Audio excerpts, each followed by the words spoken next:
주 안에 사랑하는 성도 여러분, 반갑습니다. 3월 5일 화요일, 오늘 함께 나눌 생명의 삶 본문은 시편 45편 1절에서 17절까지의 말씀입니다.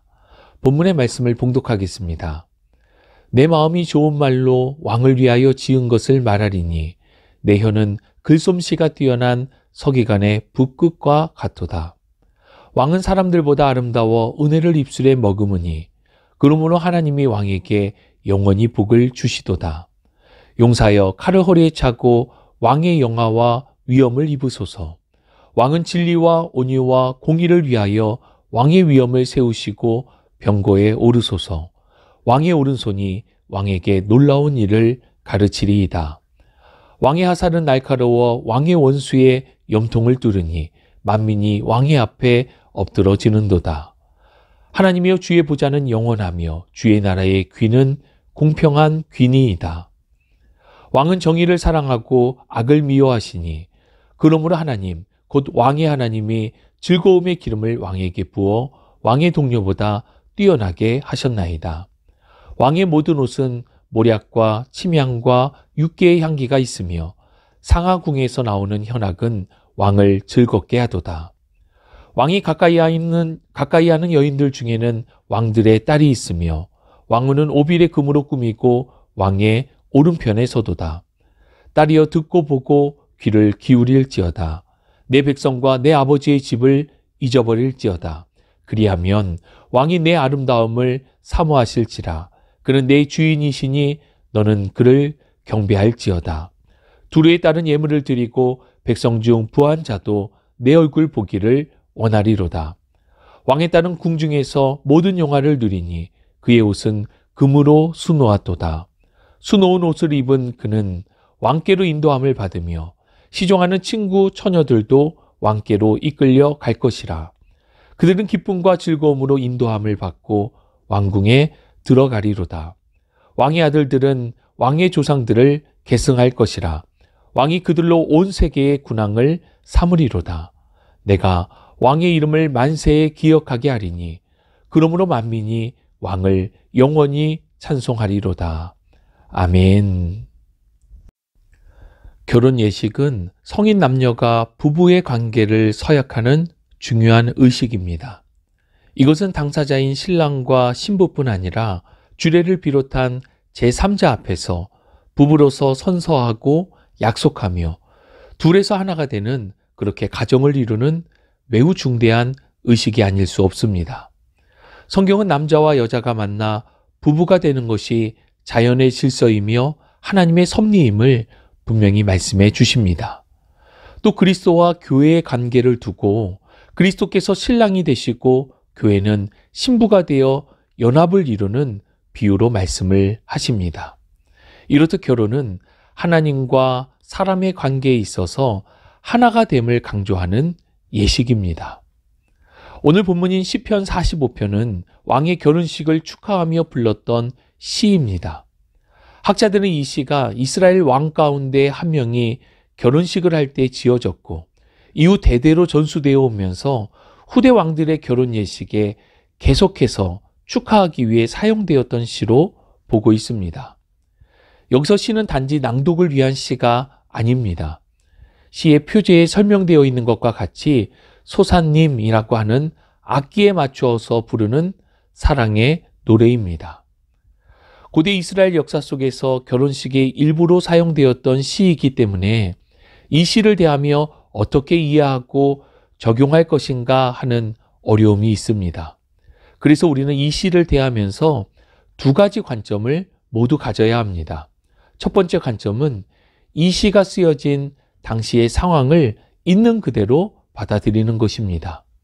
앞서 설명한 것과 같이 이 시는 왕의 결혼식을 축하하며 부른 노래라는 관점에서 이해해야 합니다.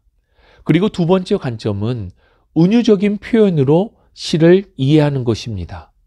시를 해석할 때 왕은 예수 그리스도, 신부는 교회를 상징하는 것으로 해석할 수 있습니다. 이러한 두 가지 관점으로 시를 이해하고 해석할 수 있어야 하겠습니다. 본문 시의 주요 구조를 살펴보면 2절에서 8절은 신랑, 곧 왕을 찬양하고 9절에서 16절은 왕의 신부를 찬양하고 있습니다. 본문을 세부적으로 살펴보면 1절은 시의 서론이라고 할 수 있습니다. 시인은 왕을 위하여 좋은 말, 곧 찬양의 시를 짓겠다라고 고백하며 시를 시작하고 있습니다. 2절에서 8절에 신랑이 되는 왕을 찬양하는 내용을 보면 이상적인 왕의 모습이 그려집니다. 아름답고 은혜로우며 복되고 영화롭고 위엄 있으며 진리와 공의, 공평의 왕입니다. 이 외에도 왕은 정직하고 영예로우며 전쟁에 강하다라고 고백합니다. 왕에 대한 찬양이 2절에서 8절까지 이어지는데 중간 6절을 보면 하나님에 대한 고백이 나옵니다. 이렇듯 불쑥 하나님에 대한 고백이 나오는 것에 대하여 일부 성경학자들은 이것이 전체적인 흐름에 맞지 않는다라고 생각하며 하나님을 왕에 대한 다른 표현으로 이해하여 해석하기도 합니다.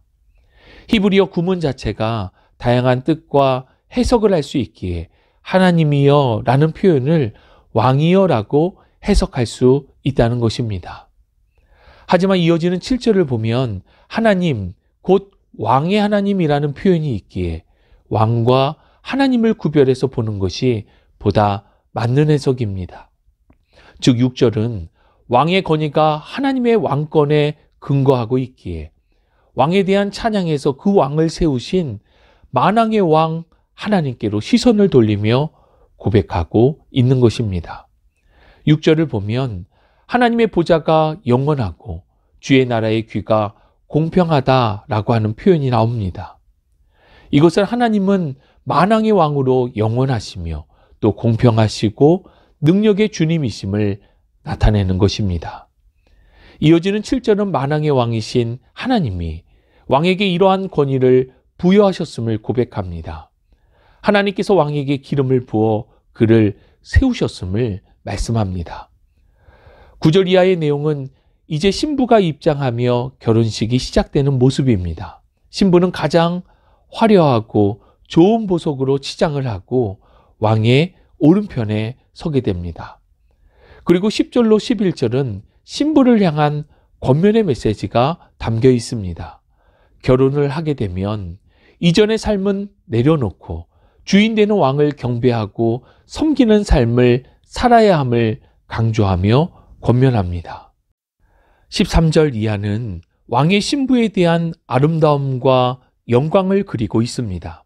왕의 신부는 왕과 더불어 함께하며 영화롭고 아름다우며 기쁨과 즐거움 속에 거하게 됩니다. 이러한 영광과 존귀가 자자손손에게까지 이어질 것을 16절은 말씀해주고 있습니다.